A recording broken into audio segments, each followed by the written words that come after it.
guys, and welcome back to Thrive Hill Cook, the THC Club.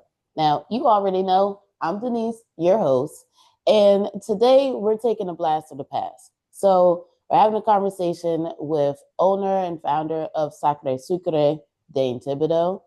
And this conversation happened a while ago when I first thought about creating the podcast, and I wasn't 100% sure what direction I wanted to go in. Was it like the service industry or health and wellness? And this one actually kind of ties into what I'm doing. So I wanted to put it out, and it's a great conversation. Now, a couple things in the episode. One, this is my first time doing this, so I had no idea what I was doing. Never done this before, right? So we're on location, and you can hear Dane really well, but you can't really hear me that great. So I'm gonna try to fix that in some kind of way. We'll see. But I hope you enjoy the conversation. If you're in Baltimore, when you go to Baltimore, check out Sacre Sucre. It's in Fells Point.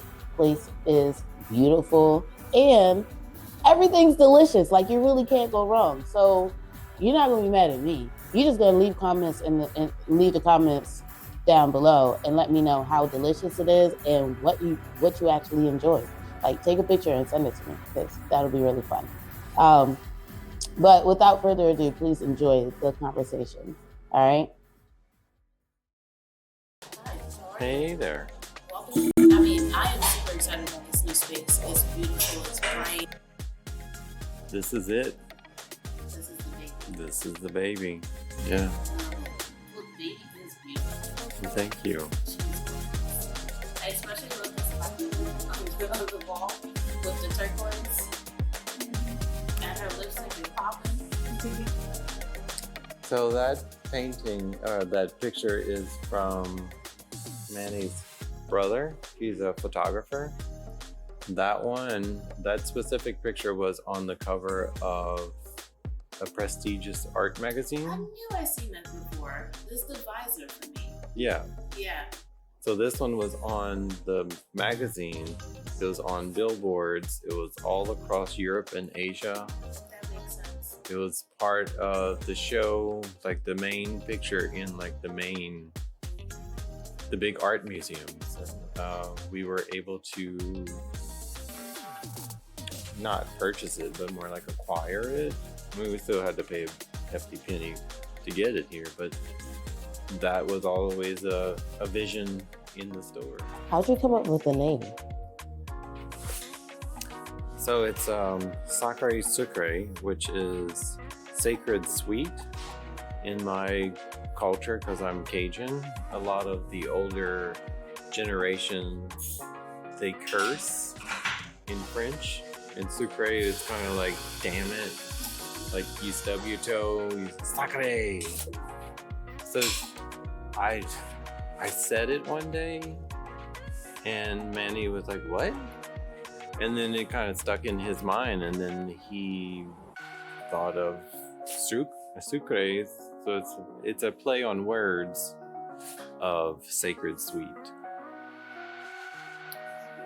Yeah, it was just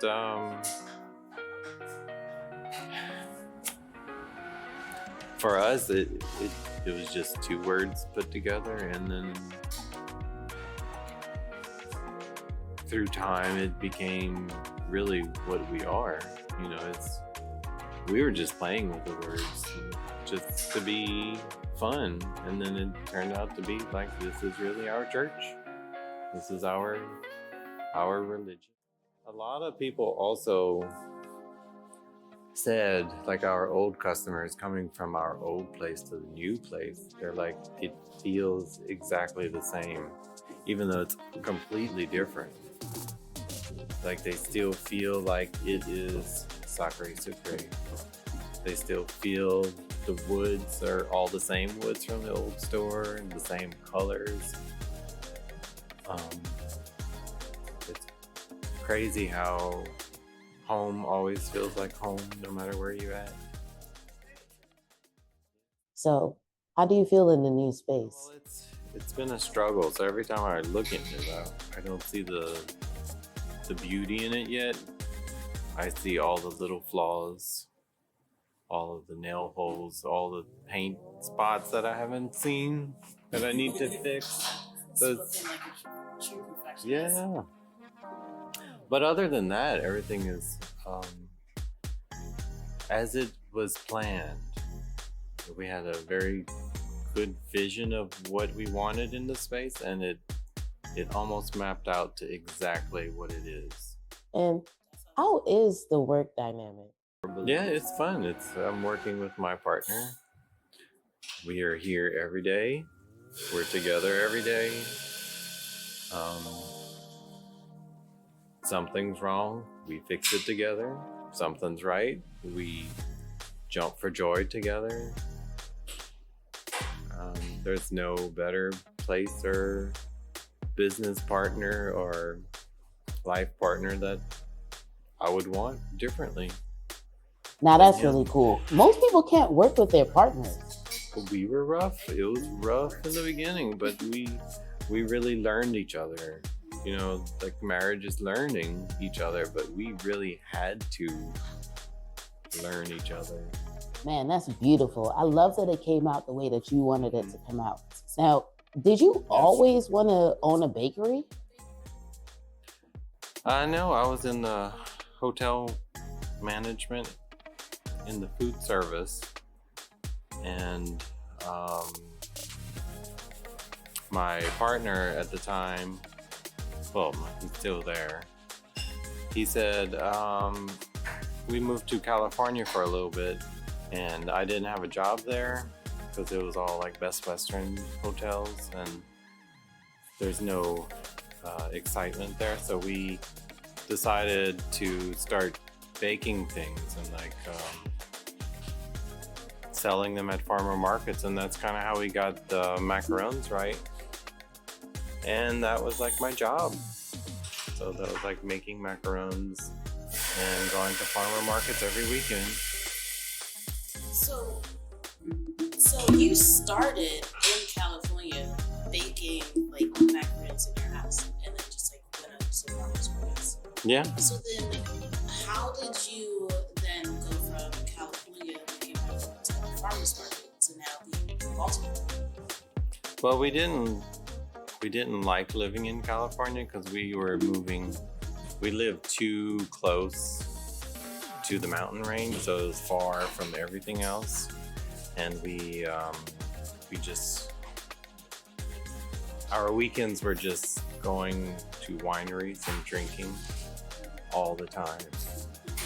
And as exciting as that is, it's really not that exciting after 2 years of drinking every weekend. Yeah.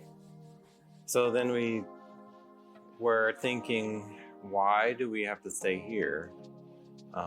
There's nice places, dessert places in California where we were, so that's competition, and if we start something there, that means we have to stay there.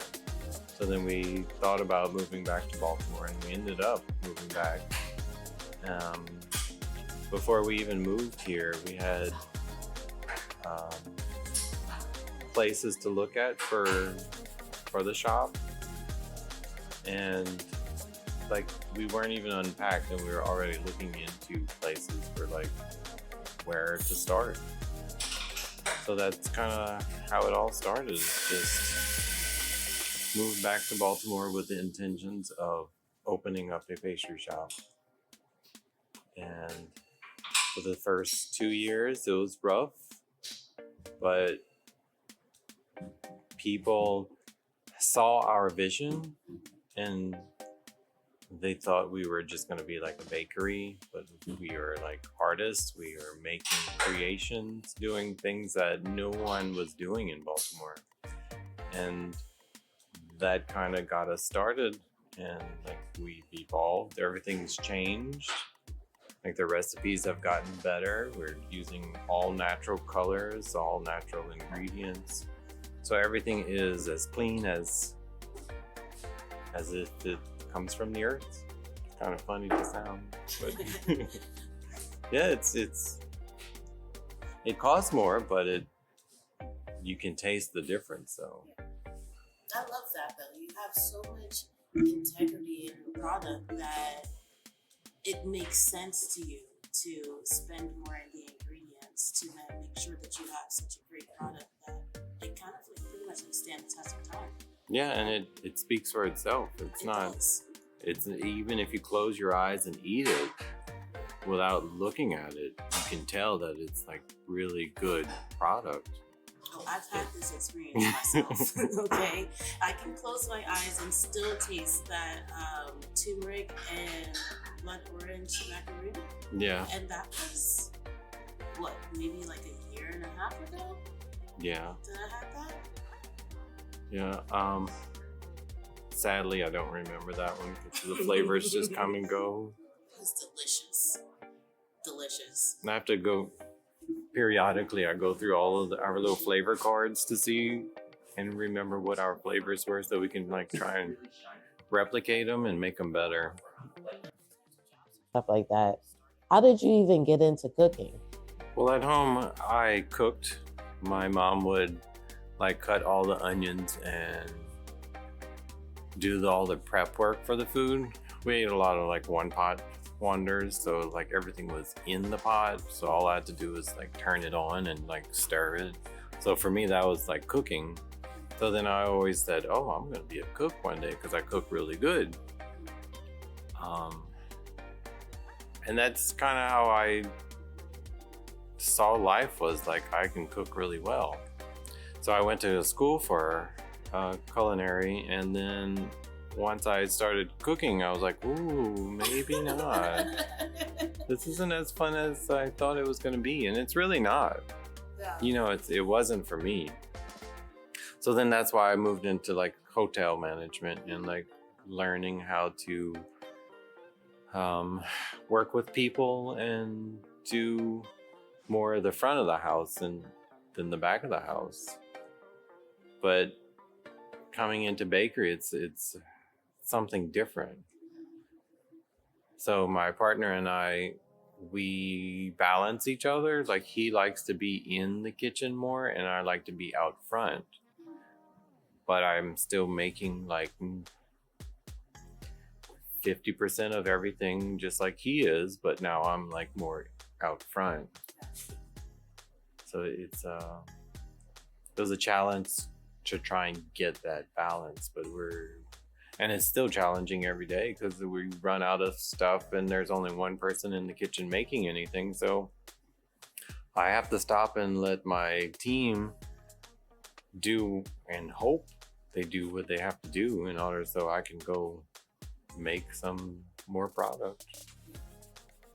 So it's been tough and rough, but we're making it, and people see what we're doing and they are a little more forgiving. Yeah. When they understand. Yeah. Like, hey, we are actually making everything from scratch. And there's only 2 of us that's making it. Yeah. In our old location, it was a see-through kitchen. We had glass, so you can see from the retail side to the kitchen. So it was like very upfront. And a lot of times it was just us in the kitchen all the time. So people could see what we were doing and how it was happening. I mean, we're busy all day long. We don't stop making something because something's always running out. That's a good problem to have. Yeah. Now we just need more staff to help us. Get some more visionaries to come in and see our vision and help us with our vision. Like we have one guy now, he is a home baker, and he just followed us. He used to bring us like kind of replicate what we were selling and like give it to us as like a gift. Like, look what I made. It's not as good as yours, but it's really good. Yeah. That's sweet.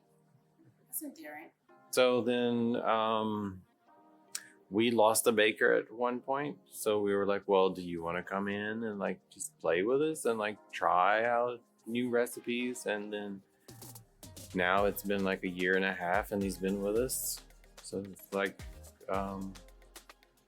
it's really a blessing, I guess, you know, because he sees our vision. He Yeah. understands who we are and who we started out to be, and he sees what we're going to be in the future. So that's really good. So he's brought onto the model. That's it. Yeah. And that's really what you're looking for, really, though, right? It's like you would like people to grow with you and to like also see the vision as well. Yeah, someone who has the vision. Yeah. Because there's still a lot of people out there that want to interview us and they're like, oh, I'm a baker, but they only make cupcakes. And like, we need more than cupcakes. Cupcakes were in the 2000s. We're in 2020 plus, you know. Fresh but classic. Yeah. Yeah. Like all of our desserts are classic style, but it's just changing of the flavors. Mm-hmm.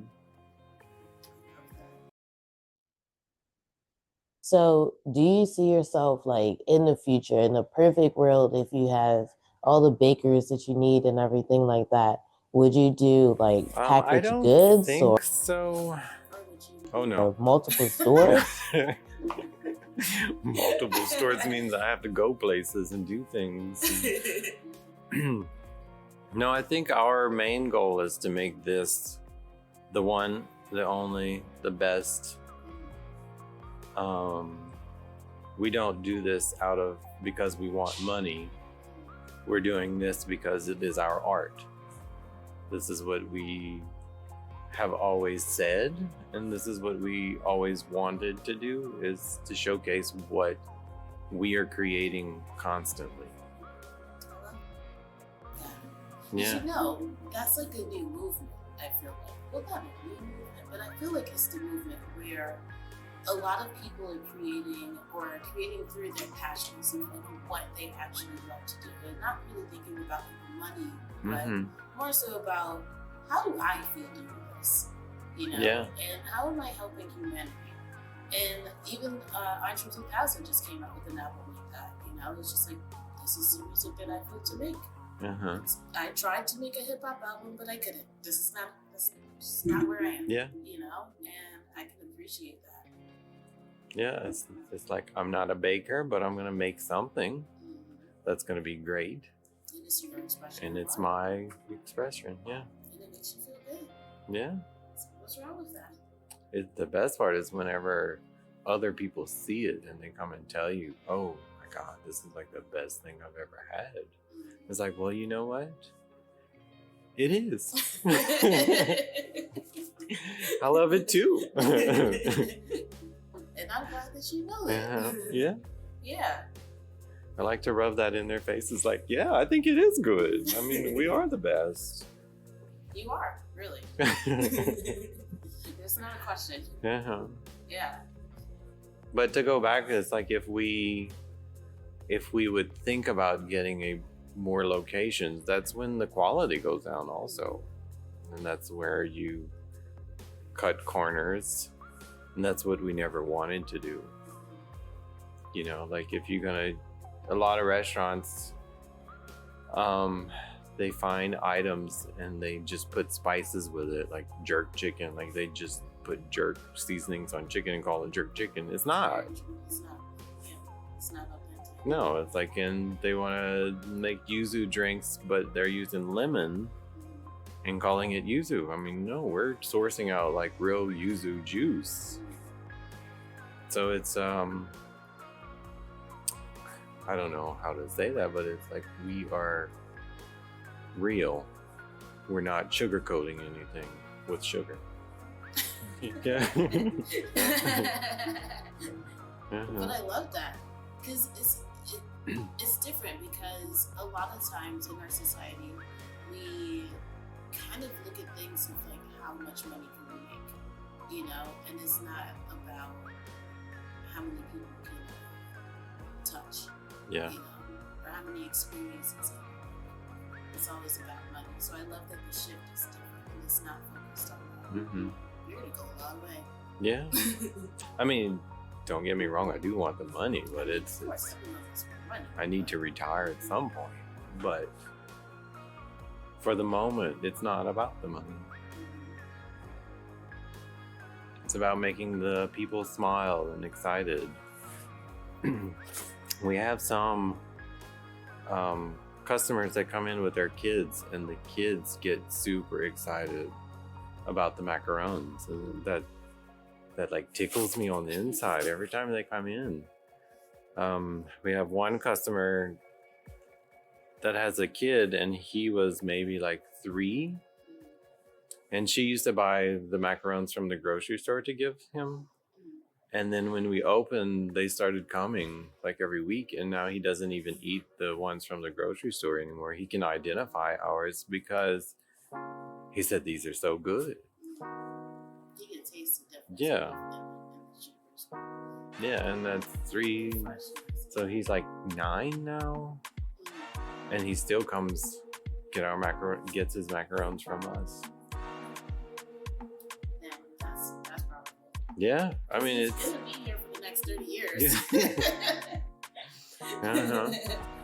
Like, we're learning from a 3-year-old that this is a really good thing, and he knows it, so that means we know it. 4 o'clock every morning, get it to go. 4 a.m. Yeah. Now, when you start. What? 4 a.m.? So when you are up that early, what are you really doing at that time? Well, majority of everything is components, and all the components are made. So in the mornings when we get here, we start putting all the components together. So it's like the different cakes and the layers come together, and then the decorations. So we're pretty much just putting the final touches in the morning for everything. It's a lot of work, but someone has to do it. That's true.